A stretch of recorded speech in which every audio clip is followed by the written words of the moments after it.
김종배 시선 집중. 여러분 안녕하십니까? 김종배입니다.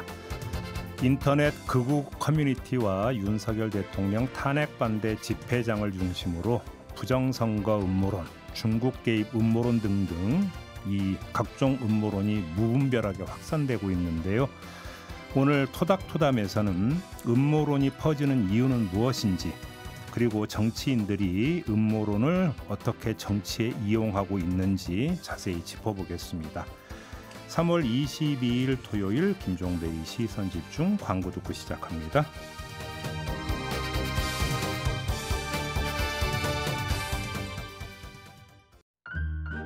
아침을 깨우는 이슈들 같이 들으실래요?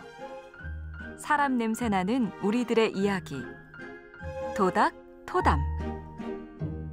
네, 함께할 세 분 소개해드리겠습니다. 장윤미 변호사 모셨고요. 어서 오세요. 네, 안녕하세요. MC 장훈 모셨습니다. 어서 오세요. 네, 안녕하세요. 그리고 오늘 또 특별 손님 모셨는데요. 전상진 서강대 사회학과 교수 모셨습니다. 어서 오세요. 예, 안녕하세요. 반갑습니다. 네, 오늘 교수님을 이렇게 모신 이유가 있는데요. 오늘의 주제가 음모론입니다. 근데 교수님이 10년 전에 음모론의 시대라고 하는 책을 쓰셨습니다. 예. 근데 이게 내란 사태 이후에 다시 조명을 받고 있습니다. 예. 자, 그러면 한번 여쭤보고 싶은데 10년 전에 음모론에 이렇게 관심을 가지신 이유가 뭘까요? 그때 당시에 사실은 뭐 좀 시간이 좀 지나서 네. 많은 분들이 기억을 안 하시거나 못 하시는 분들이 계실 텐데 2000년대에 황우석 이른바 사태가 있었죠. 야, 있었죠. 네. 예. 그때도 음모론과 관련된 이야기들이 좀 시끌벅적했던 네. 것이 있었고요. 또 다른 하나는 광우병과 관련된 문제가 있었죠. 특히 MB 정부라고 네. 불리우던 그때 당시 이제 행정부가 좀 독특한 모습을 보여서 음모론은 그냥 말 그대로 술자리에서 한번 얘기하고 마칠 문제, 끝낼 문제는 아니구나. 이걸 사회학적으로, 사회과학적으로 좀 공부하고 연구할 필요가 있겠다는 생각을 했었습니다. 그래서 그러니까 내란 사태 이후에 그 책을 다시 찍었다라는 그 이야기가 들리던데 봤습니까? 예, 맞습니다. 오. 이걸 좋아해야 되는 건지 참. 아, 근데 요즘 출판계의 상황을 봐서는 10년 전에 출간된 책이 다시 조명이 돼서 인쇄를 다시 했다. 이건 흔한 일이 아니거든요. 그렇죠. 학술서가 그렇게 쉽지 않죠. 저는 잘 모르겠습니다. 아니, 아무튼 이렇게 이 책에 다시 관심이 집중되는 이유를 저자로서는 어떻게 분석을 하십니까? 그러니까 일단은 시민으로서는 매우 안타깝고요. 연구자로서는 매우 반가운 일입니다. 그건 확실한 것 같고요. 그래요. 또 다른 하나는 제가 요즘 좀 병이 있는데 때마다 이렇게 수업을 하려고 해서요. 오늘은 좀 참도록 하겠습니다. 질문하시는 거에만 답하도록 할게요. 알겠습니다. 네. 요즘 책 사시는 독자분들의 성향을 보면 필요한 것과 필요하지 않은 것을 배워야 된다라는 그 생각이 좀 강하신 것 같아요. 그래서 무슨 말씀이세요? 헌법 책이 엄청 팔렸거든요. 예. 헌법 필사하는 책이. 맞아요. 그러니까 헌법 공부는 필요한 거고 멀리 해야 될 것은 음모론. 이런 식의 이 구분을 좀 지으셔서 네. 공부를 하려는 자체적인 그런 노력들이 독자들 사이에 좀 있는 것 같습니다. 알겠습니다. 본격적인 그 토크 들어가기 전에 좀 가볍게, 영국에서 이런 연구 결과가 나왔다고 그래요. 수면의 질이 좋지 않은 사람일수록 음모론에 쉽게 빠진다. 동의하세요? 예, 저는 부분적으로는 동의할 수 있습니다. 아니, 이거 어떤 연구가 신기하다. 절박한 사람들이 보통 음모론을 찾기 마련이거든요. 절박하다. 그러면 이게 수면이 부족한 거는 현상이군요. 원인은 따로 있군요. 그렇겠죠. 여러 가지가 한꺼번에. 아니, 뭐 세상만서 걱정이 없으면 뭐 불면증에 시달릴 이유가 없죠. 네. 그죠? 편하게 잠자죠. 그렇게 된다? 네, 그렇게 되죠. 또 다른 하나는 사실은 있긴 있습니다. 그러니까 자신의 이익과 관심을 축적하고 유지하기 위해서 음모론을 쓰는 경우가 있거든요. 그런 경우에는 잠을 잘 자도 음모론에 경도될 가능성이 높죠. 그래요. 자, 오늘 주제와 관련된 오디오 듣고 본격적으로 한번 좀 얘기 나눠보겠습니다. 심지어 대통령도 마찬가지로 이 부정선거만큼은 반드시 바로잡겠다고 계엄까지 선포하게 된 것 아닙니까? 윤 대통령 지지자들이 명찰을 달지 않은 경찰관에게 시비를 겁니다. 경찰 어딨어요? 말해봐요 말. 한국말 해봐 한국말. 한국말 못하네. 야 공안이다. 진압에 나선 경찰 중에 명찰이 없는 중국 공안이 다수 배치돼 있다는 유튜브 낭설이 실제 충돌로 이어진 겁니다. 계엄군이 선관위에서 중국 간첩단을 체포해 오키나와 미군 기지로 압송했다는 허무맹랑한 음모론도 확산 중입니다. 99명 가운데 상당수가 국내에 들어와서 그래서 댓글 작업에 동원됐다. 이게 이제 오키나와에서 조사하는 과정에서 드러났다는 겁니다. 그런데 이렇게 집회를 열어 국민의힘 의원들과 함께 헌재를 흔드는 것만으로는 부족했나 봅니다. 미국까지 가서 미국 보수 진영 최대 행사에 참석해 한국에서 부정선거가 있었다고 주장했는데요. 그 배후에 중국 공산당이 있고 한국이 친중 국가가 될 거라는 근거를 알 수 없는 주장까지 펼쳤습니다. 네, 오늘 이 자리에서 뭐 여러 가지 음모론을 다 나열할 수는 없고 네. 딱 두 가지만 골라서 한번 얘기를 해봅시다. 일단 부정선거 음모론. 혹시 세 분 주변에 네. 진짜로 부정선거가 있었다고 믿는 네. 그 음모론에 푹 빠진 사람 실제로 있어요? 제가 부정선거 관련해서 한 분이랑 토론을 했는데요. 그분은 실제로 부정선거 선거 법원 단계에서 이 수행을 했던 변호사였어요. 그러니까 제가 들어가기 전에 엄청 걱정이 되는 거야. 나는 여기에 뭐 대리인단도 아니었고 이제 외부자에서 보는 건데 이게 내가 혹시 논박을 당하면 어쩌지라고 했는데 정말 들어가서 저 개인적으로는 1분도 되지 않아서 이건 아니구나. 이거 완전 음모론이구나라는 생각이 든 게 이 판결문을 보면요. 기본적으로 이게 다 바꿔치기가 됐다는 거예요. 선거 함이. 그러면 누가 바꿔치기 했는지 얘기해야 되잖아요. 판결문에 2년 동안 누구인지 특정을 못합니다. 성명불상자라고 남아 있어요. 그래서 그 변호사분한테 물어보면 누구냐? 북한과 중국이라는 거예요. 근거가 뭐냐? 근거는 없더라고요. 그리고 근거가 있어요. 있어요? 느낌적 느낌. 굉장한 근거라는 생각이 들고 심지어 법원에서 바꿔치기 됐다고 하니까 바꿔치기 됐다는 종이와 바꿔치기 되지 않은 종이의 대조군이 있을 거 아니에요. 심지어 이런 표현은 전 처음 봤는데 종이에서 두께, 평량, 평활도, 불투명도, 백색도, 백감도라는 거를 잠깐만요. 검증을 합니다. 뭐요? 평량, 평량. 평활도는 구부러짐.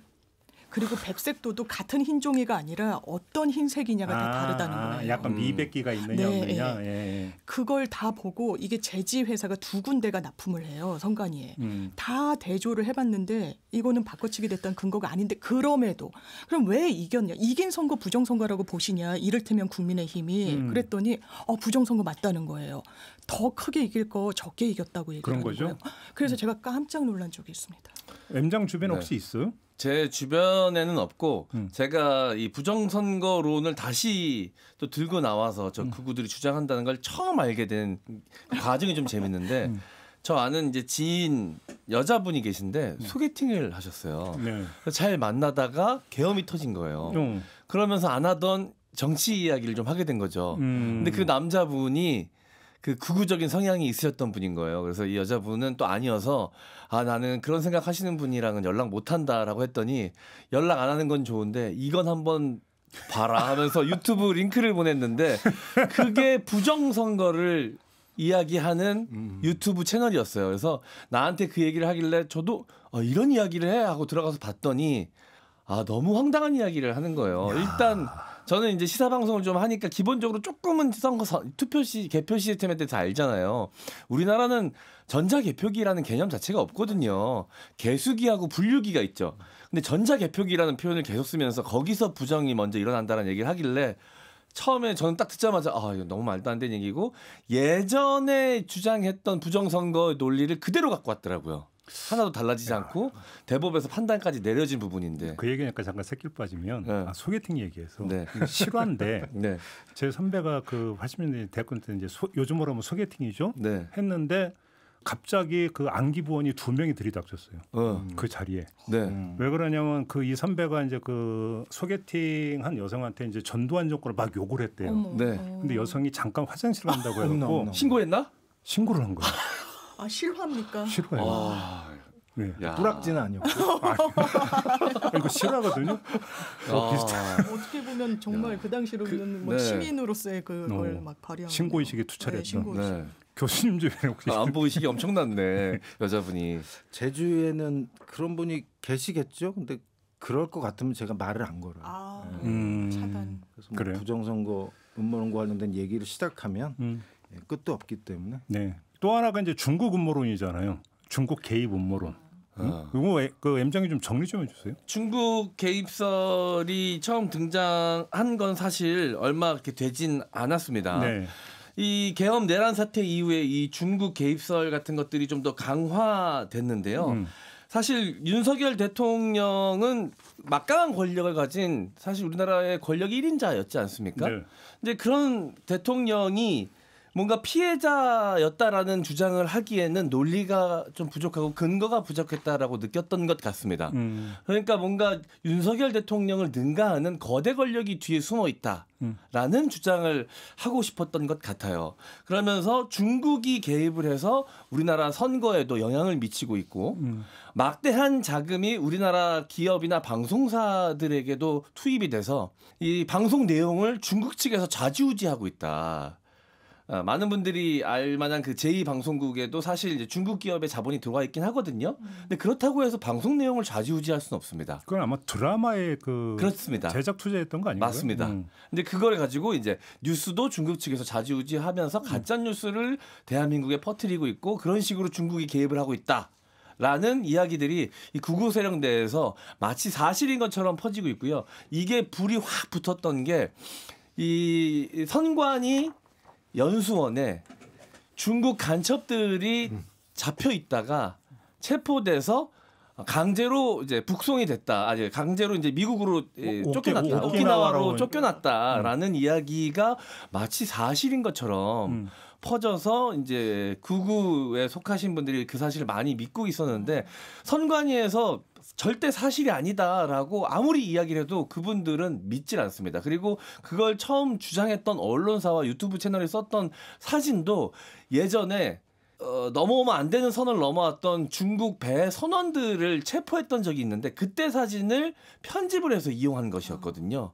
그걸 아무리 설명해도 받아들이질 않습니다. 그러니까 뭐 외국으로 나가도 예를 들어서 지구는 평평하다든지 뭐 그렇죠. 달에 가본 적이 없다든지 별별 음모론이 다 돌아다 아무리 설명을 해도 안 믿잖아요. 안 믿죠. 그죠? 네. 뭐 방법이 없는 건데 교수님께 좀 이제 그 음모론 해부에 좀 들어가야 돼서 여쭤보는 건데요. 사촌지간이라는 개념이란 뭐 유언비어라든지 카더라 설이라든지 뭐 이런 것들이 있잖아요. 네. 이거 그 음모론은 어떻게 좀 구분해서 이야기를 할 수 있을까요? 사실은 엄밀한 구분은 좀 불가능하다고 좀 봐요. 그래요? 그러니까 루머는 예전에 가장 먼저 시작했던 그렇죠. 루머. 예. 그다음에 뭐 가짜뉴스, 음모론 그리고 뭐 이런 이야기들이 이제 최근에 많이 얘기가 되고 있는데 네. 성격상 큰 차이는 없고 다만 한 가지 음모론이라고 하는 말은 보통 좀 길다. 론자라고 하는 게 붙잖아요. 이른바 서사가 있다라는 거죠. 예, 이야기의 그렇죠. 서사죠. 예. 네, 근데 루머는 그것보다는 좀 더 토막토막의 느낌이 단편적이고. 예. 페이크 뉴스라고 하는 말은 좀 더 뉴스에 가깝게 서사 구조가 되어 있다라고 하는 차이가 있지만 결국 하나로 보면 제가 볼 때는 요 얘기를 하게 되면 아마도 청취자 여러분들이나 여기에 계신 분들 또 제가 뭐랄까 방해 아니면 회방 뭐 이렇게 될지 몰라서 좀 조심스럽긴 한데 저는 기본적으로 음모론이라고 하는 걸 의혹 제기라고 하는 좀 더 느슨하고 큰 틀로 봐야 된다고 믿는 사람입니다. 예. 그럴 수 있죠. 예. 그렇죠. 의혹 제기 하나의 수단으로서 음모론 형태를 띌 수도 있죠. 예. 근데 음모론이 만들어지는 내지 음모론이 광범위하게 유포되는 특별한 환경 같은 게 환경적 요인이 좀 있을까요?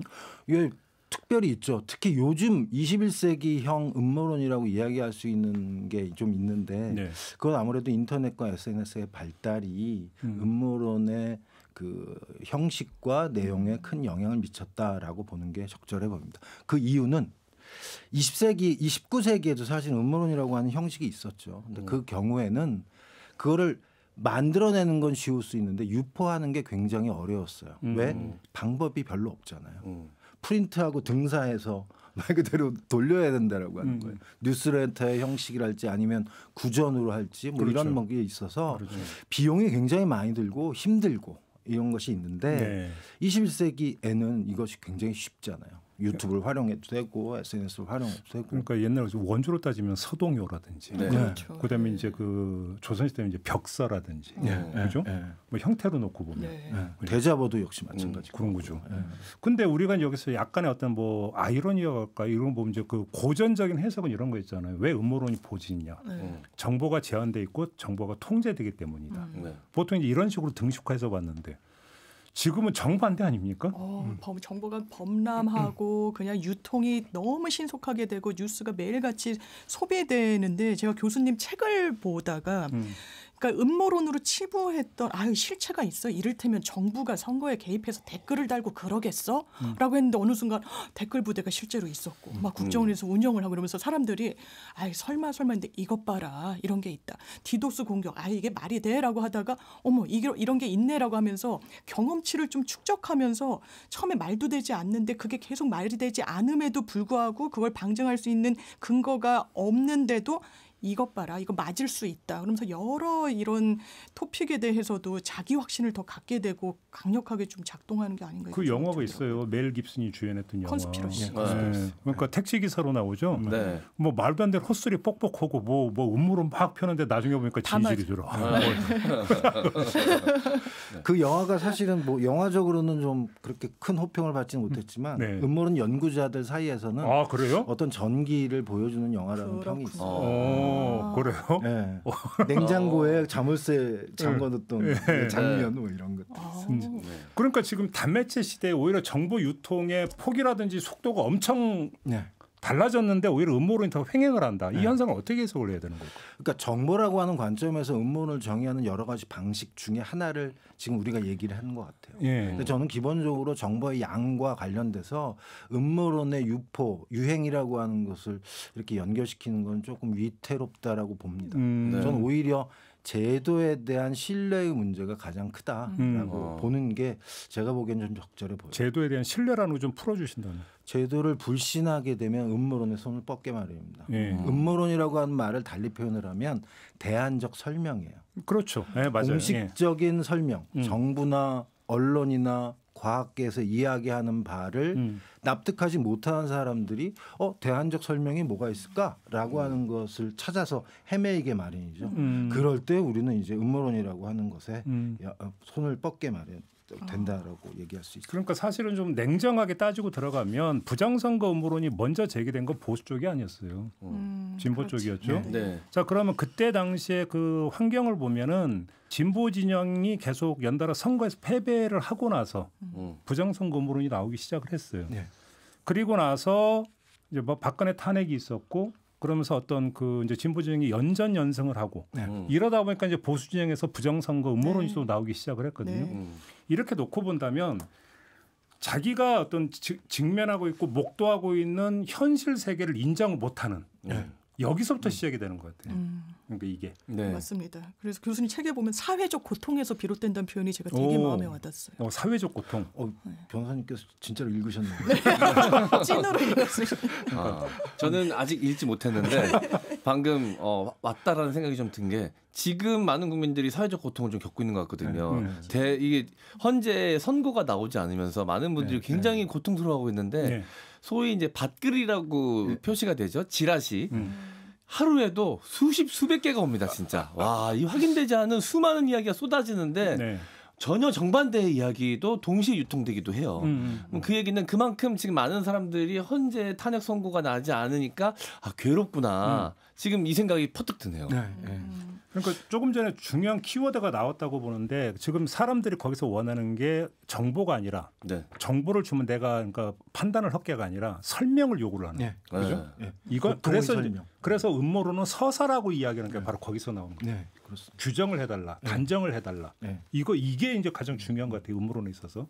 참고로 제 책의 첫 문장이 고통은 어떻게든 설명되어야 한다. 이렇게 그러니까요. 10년 지났지만 잘 쓰는 표현이다. 딱 마음에 드는. 시대를 관통하는 명저이군요. 꼭 읽도록 하겠습니다. 근데 이런 해석도 있던데요. 음모론에 빠지는 그 심리에는 위안 심리도 있다라는 얘기가 있더라고요. 왜 그러냐면 음모론이 퍼진다라는 것은 드디어 내가 내지 우리가 음모론을 파악을 했다. 파악을 했어. 이제 그 아주 저 적의 음모를 파악을 해서 이제는 뭐냐면 퇴치만 남아 있다라고. 거기서 오는 위안 효과 이런 것도 있다고 하더라고요. 종교와 음모론의 유사성에 주목하는 연구자들이 많습니다. 그러니까요. 그 부분에 부분적으로 동의하고 있고요. 위안 기능이랄까 아니면 세상에 안개처럼 쌓여 있는데 명료하게 세상을 볼 수 있도록 만들어 준다라고 하는 거. 바로 거기서 그러니까 예를 들어서 유튜버들이 음모론을 피는데 왜 그러니까 저기 말도 안 되는 저런 걸 하는데 사람들이 몰려서 뭐 후원을 하고 뭐 그러니까 돈을 쏘고 하느냐라고 하는데 그 심리가 이제 거기서 읽힐 수가 있는 거죠. 그게 뭐냐면 저 유튜버가 나한테 뭐냐면 위안을 주는 거예요. 아, 그다음에 뭔가가 이제 밝혀졌구나. 네. 저 사람 말대로 하면 이게 해결될 것 같다라고 하는 기대. 이것들을 계속 그러니까 자극을 하다 보니까 안 빠져들 수가 없다라는 거죠. 네. 저 반성하게 됩니다. 자, 지난주에 목요일이었나요? 헌재에서 2시에 공지한다 그래서 기다렸는데 2시에 안 됐어요. 뭐야, 또 믿었네. 4시에 한대요. 또 믿고 있어요. 4시에 기다리고 있습니다. 근데 4시에 또 한대요. 6시에 한대. 또 나도 모르게 또 믿고 있더라고요. 믿고 싶은 마음이었던 것 같아요.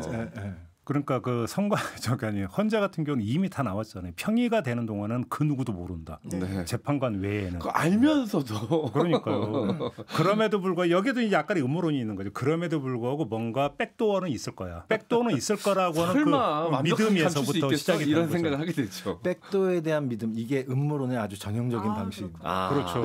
그렇죠.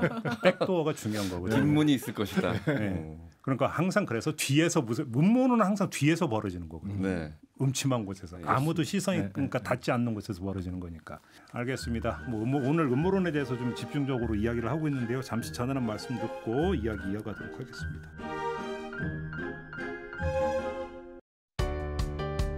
때로는 날카롭게, 때로는 삐딱하게, 그러나 매 순간 섬세하게 시선이 필요한 우리 사회 곳곳을 살펴봅니다. 김종배의 시선집중.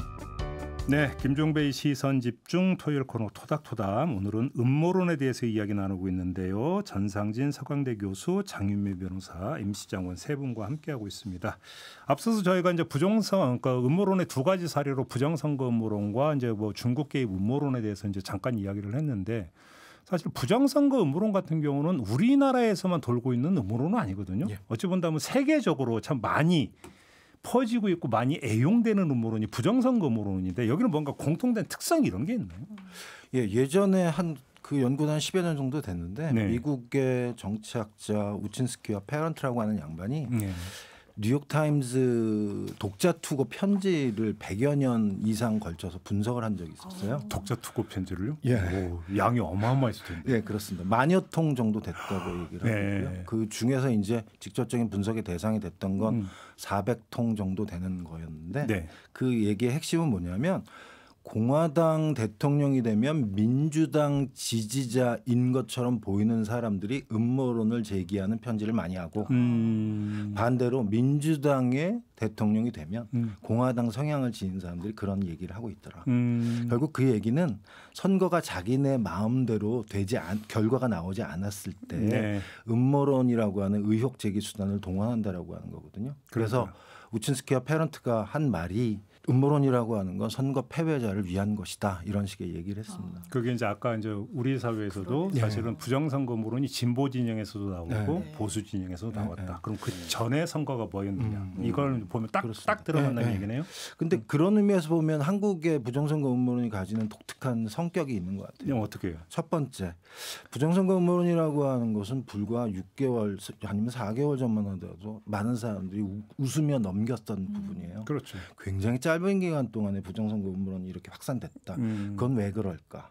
제가 볼 때는 쿠데타의 대의 명분용으로 급조되었고 그것이 현 상황에 만족하지 못하는 즉 고통을 겪는 사람들에게 위안을 주었든 무화가 되었든 그 양반들의 마음을 사로잡았다라고 하는 것이 첫 번째. 두 번째, 선거 패배자가 아님에도 불구하고 음모론에 손을 뻗을 수가 있다.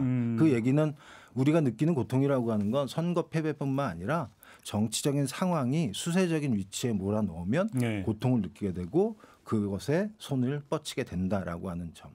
마지막으로 부정선거 음모론과 관련돼서 제가 보면 한 두 가지 견해가 현재 한국에서 많이 얘기가 되고 있는 것 같아요. 하나는 수입설이 있고 또 다른 하나는 국산설.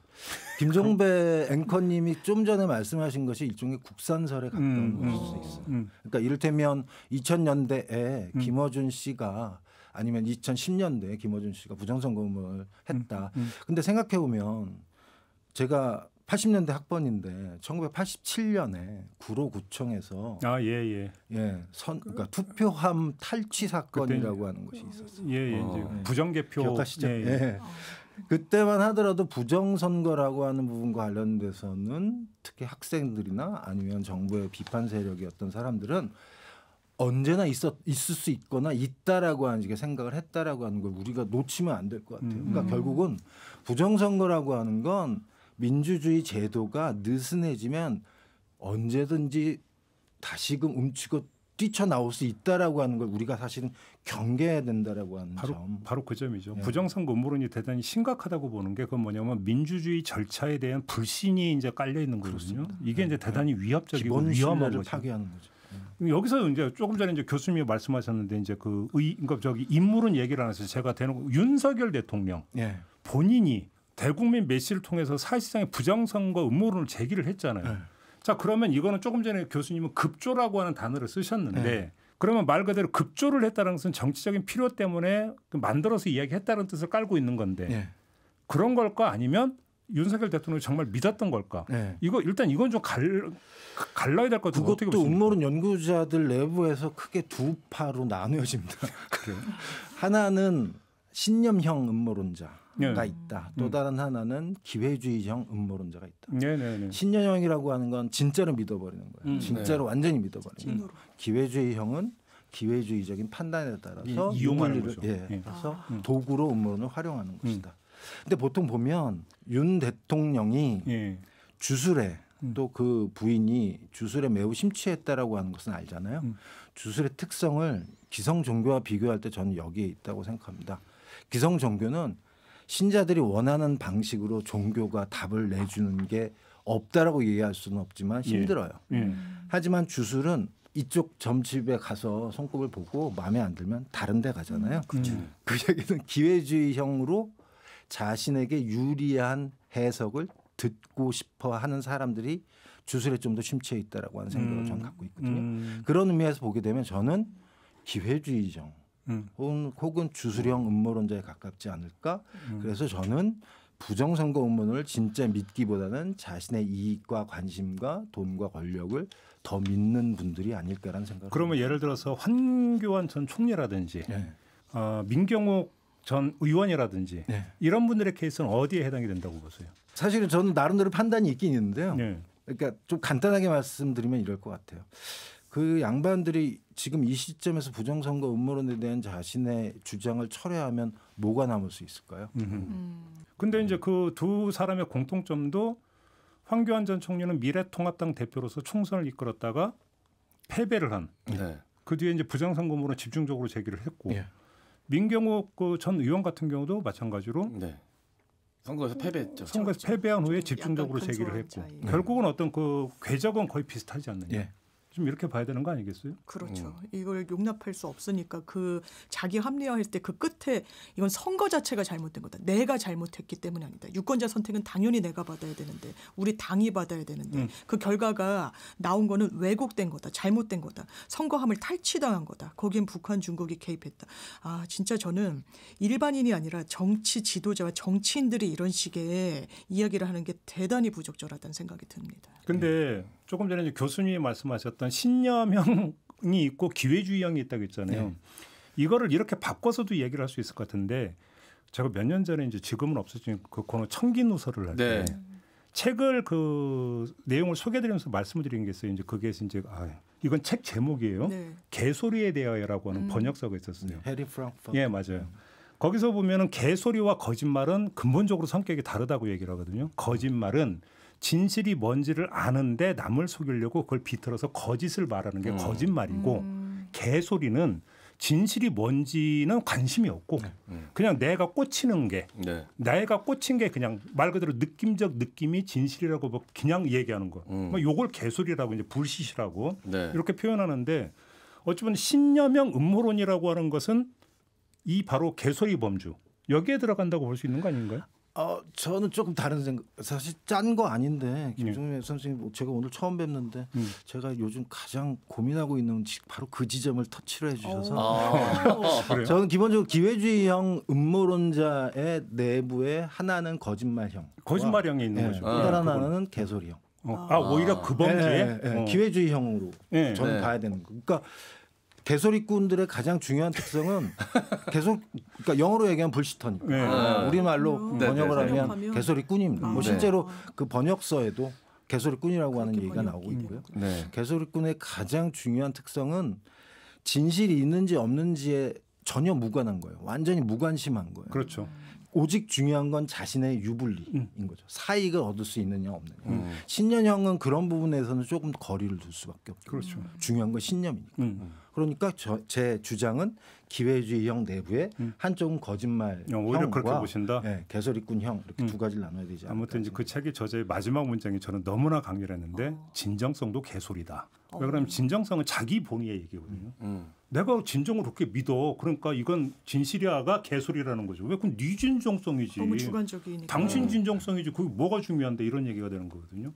근데 지금 여기서 저희가 얘기하는 게 이른바 정치인들이 내지 더 올려서 정치 지도자가 음모론을 펼 때 그것이 미치는 폐해. 요걸 좀 봐야 되는 거 아니겠습니까? 네. 심각하죠.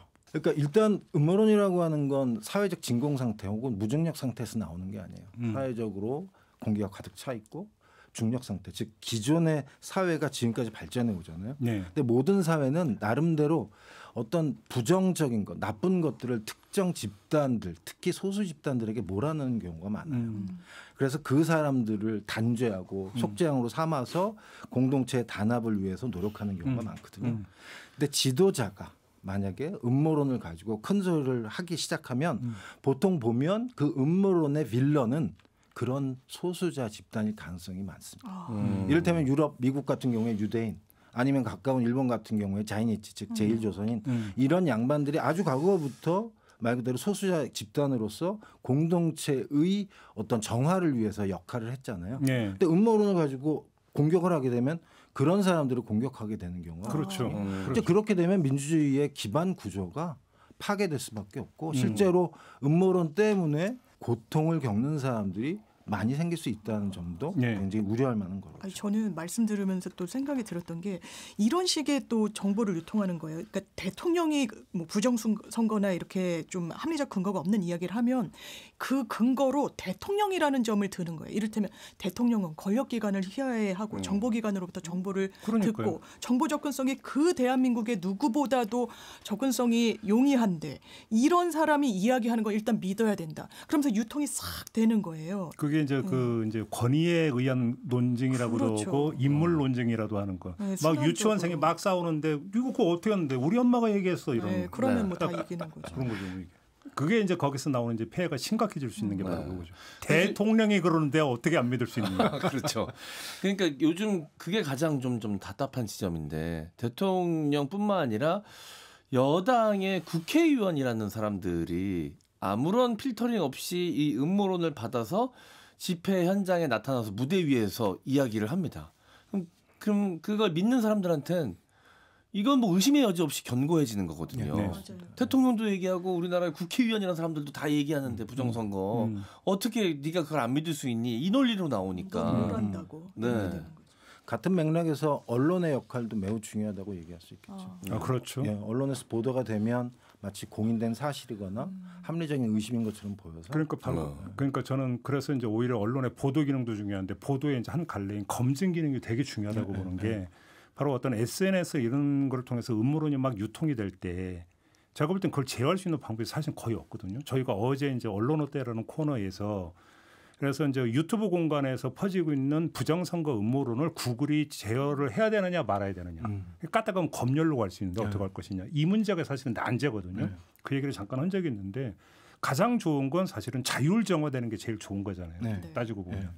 그렇게 놓고 본다면 자율 정화에 그러니까 축이돼야 되는 게 사실은 이른바 레거시 미디어라고 하는 오히려 여기서 이제 그걸 검증에 들어가면서 아니다라고 얘기를 해줘야 되는 건데 이 기능이 지금 제대로 작동되고 있느냐도 사실은 따져봐야 되는 거죠. 그렇죠. 그런 점에서 놓고. 그러니까 언론이 처음 어려움이 전 여러 가지라고 생각해요. 언론에 대한 신뢰가 높으면 정화를 할 수 있을 것 같은데 언론에 대한 불신이 높으니까 언론에서 아무리 얘기하더라도 오히려 반대 믿음을 갖고 있는 사람들은 더 자신의 믿음을 강하게 하게 되는 그런 상황도 만들어질 수 있죠. 저는 그 12월 3일 이후로 워낙 초현실적인 장면이 많다 보니까 네. 자꾸 이제 요즘은 공상 소설과 실화 소설의 구분이 자꾸 모호해져서 저도 하나만 걸쳐서 얘기를 하면 4.19 혁명이 왜 일어났습니까? 3.15 부정선거 때문에 일어났어요. 직접적 계기는 그거 아니었습니까? 네. 물론 누적되어 있는 여러 가지 문제가 있었지만 촉발시킨 트리거는 3.15 부정선거였단 말이에요. 근데 한번 공상소설 수준으로 이 부정선거 음모론이 막 퍼져요. 명백한 허위예요. 근데 오히려 이게 자극이 돼가지고 다시 비슷한 양상이 벌어진다고 한번 상상을 해보세요. 네. 끔찍하지 않습니까? 네. 그거는. 근데 4.19 혁명은 너무나 진실, 3.15 부정선거가 있었다라고는 진실에 기반한 것이었기 때문에 역사가들이 그걸 혁명으로 어떤 그 기록을 했지만 정반 어떤 나타나는 과정은 비슷한데 성격은 정반대였던 것인데 현실화된다고 한번 가정을 해보세요. 끔찍한 거예요, 그거는. 이거는 거짓에 기반해서 이렇게 그러니까요. 나타나지 않는다라는 보장이 있나요? 100%? 지금 대통령과 네. 국회의원들이 그렇게 지금 선동을 하고 있는데 네. 안 나타난다는 보장이 있나요? 거기서? 그렇죠. 아니 제가 얼마 전에 절에 좀 놀러 갔는데 사찰에 그 뒤에 거의 카페 같은 게 있잖아요. 뒤에 어떤 남성분이 연세가 있는 여성분을 계속 설득하고 있는 거예요. 네. 부정선거 이건 이래서 아니고 저건 저래서 아닙니다. 그래서 제가 되게 많이 이게 유포돼 있고 시민들 한 분 한 분이 이거 설득 작업에 나서고 계시는구나 이런 생각이 들었던 거예요. 정말 총대 메고 어떻게 보면 또 전선에 나섰다고도 바로 그 지점인데 교수님께서 좀 이게 네. 그러니까 그게 아니에요. 네. 라고 설득이 가능하다고 보세요? 사실은 이런 부분과 관련돼서는 여러 가지 또 연구들이 많이 있습니다. 네. 이게 우리나라에서만 일어나는 일은 당연히 아닐 거고요. 근데 이제 그것과 관련된 연구들을 하는 양반들이 기본적으로 많이 얘기하는 부분은 설득에 대해서 너무 큰 믿음을 갖지 마라. 아니면 그러니까요. 당신만 더 절망하게 될 뿐이다라고 네. 하는 식의 얘기를 해요. 그러면 어떻게 해야 되는 겁니까? 그러니까 사실은 그거는 뭐 보통은 보면 임상적이라고 보통 얘기를 하죠. 사안마다 다르기 때문에 네. 어떤 특정한 가이드라인을 제공하는 건 사실 쉽지 않은 문제일 것 같고요. 근데 제가 볼 때는 대충 이 정도 첫 번째로 우리가 염두에 둬야 되는 부분이 이게 아닐까 싶어요. 첫 번째 냉각기를 두자. 그러니까 얘기를 서로 해봐야 이른바 맞불 효과 또는 백파이어 이펙트라고 하는 게 생기죠. 네. 백파이어 이펙트는 뭐 이런 식으로 이게 옳아요라고 막 몰아세우면 아니 저게 네가 뭔데 나한테 이렇게 강요를 해? 라고 하는 식으로 해서 반대로 오히려 튈 수 있다라고 하는 부분. 네. 제가 볼 때는 이 부분인 것 같고요. 네. 근데 제가 지금 보면 한국에서 사실은 그러니까 코로나 시기를 상기해 볼 필요가 있다라고 저는 생각을 하거든요. 네. 이른바 발전된 국가 중에서 음모론으로부터 가장 자유로웠던 국가가 바로 여기였어요. 한국이었어요. 일본, 미국, 뭐 유럽 네. 뭐 여기에 보면 음모론이 정말로 세상에 큰 문제를 많이 일으켰거든요. 네. 근데 우리는 안 그랬다라고 하는 거예요. 그 얘긴즉슨 한국의 시민들이 갑자기 이상해진 건 아닐 수 있다. 우리들이 좀 더 주목해야 되는 건 말 그대로 설명되어야 할 어떤 고통들이 있는 것 아니냐라고 그렇죠. 하는 부분. 근데 그렇기 때문에 저는 지금 음모론이 막 활활 타올라서 이를테면 제 책도 새로 찍고 저도 여기에 불려 나오고 저 개인적으로는 좋은데 사회 전체적으로 보면 네. 이것이 좀 너무 우리가 호들갑을 떠나? 라고 하는 식의 생각들 첫 번째. 네. 두 번째. 제가 볼 때는 지금 많은 분들이 지치셨잖아요. 네. 그리고 아까도 영국에서 나왔던 연구 결과 절박해진 사람들이 음모론에 몇 개 마련입니다. 그 얘기를 우리 지금 상황으로 돌려서 얘기를 하면 지금 내란이 일어난 지 벌써 100일이 지났어요. 네. 100일이 지났다라고 하는 건 내란에 대해서 동조하는 사람도 있을 수 있겠고 그것도 훨씬 더 많은 사람들 내란에 대해서 반대를 하곤 하지만 그럼에도 불구하고 우리들에게 얘기할 수 있는 건 뭔가 사람들이 설명을 찾아서 막 헤매고 있어서 진짜로 믿어서이든 아니면 지금 현재의 자신의 생각을 어떤 방식으로든 뒷받침을 하고 싶던 아니면 제가 볼 땐 이것도 한국에서는 좀 중요한 부분이라고 생각을 하는데 특정한 종교에 있는 분들이 이를테면 이런 종류의 음모론에 경도되는 경우가 많다라고 하는 걸 우리들이 면밀하게 관찰해 볼 필요가 있다. 즉 이 얘기는 공동체의 소속을 남들에게 보여주기 위해서 음모론에 손을 뻗는 경우가 있거든요. 네, 그렇죠. 네. 결국 좁혀서 얘기를 하면 그겁니다. 너무 내란이 장기화돼서 사람들이 갈팡질팡했다. 내란이 어느 정도 안정이 되고 끝나면 제가 볼 때는 아주 급격하게 음모론에 대한 일반 시민들의 수요가 급히 내려갈 것이다라고 희망 섞인 전망을 말씀드립니다. 위안이 좀 되는데 저는 좀 질문하고 싶은 게 저는 이제 유튜브 채널을 제가 또 직접 운영하고 있는 사람으로서 이게 음모론이 참 장사가 잘 되는 아이템입니다. 재밌잖아요. 돈이 돼요. 그러니까 아까 했잖아요. 위안을 준다니까. 네, 그러니까 돈이 된단 말이죠. 그러니까 대유튜브 시대에 사실 그 유혹을 뿌리칠 수 없는 사람들이 분명 존재한단 말이죠. 자체적으로 난 아무리 이게 돈이 돼도 이거는 내 직업 윤리로서 이런 이야기까지는 하면 안 되지라고 걸러내는 사람도 있는 반면 그런 거 따지지 않고 돈벌이가 되면 다 하는 사람들이 있거든요. 그러니까 이게 과연 사그라들기가 쉽지 않겠다라는 생각이 저는 좀 들더라고요. 맞습니다. 그렇고 그것과 관련돼서 이른바 음모론 대책이라고 하는 것을 우리들이 고민을 할 때 아까도 이제 김정민 앵커님이 말씀을 하셨지만 자칫 이것이 어떤 언론의 자유나 양심의 자유를 해칠 수 있다라고 하는 점 우리가 염두에 둬야 됨에도 불구하고 급격하게 어떤 특정한 음모론이 어떤 그 사회적 기후를 오염시킬 수 있다라고 하는 차원에서 위험하고 해로운 음모론에 대한 제어 장치를 마련해야 된다. 특히 제가 제안하고 싶은 건 그거거든요. 이를테면 유튜브가 요즘 음모론의 온상지다 뭐 이런 식으로 얘기를 하는데 우리는 유튜버에 대해서 욕을 하지 유튜브, 구글에 대해서는 별로 욕을 안 해요. 네. 그러니까 플랫폼이 그것을 통해서 장사를 하잖아요. 네. 그러니까 우리가 생각하는 원칙, 즉 돈이 생기는 곳에 세금을 부여한다. 유튜버에게도 부여하고 이를테면 구글에게도 부여를 하게 되면 유튜브를 통해서 장사하는 사람들의 어떤 억지 효과를 언론의 자유를 터치하지 않으면서 어느 정도는 우리가 마련할 수 있을 거라는 생각을 해봅니다. 이런 부분이 있는 것 같아요. 그러니까 그 사실 부정선거 음모론은 꽤 이게 역사가 됐잖아요.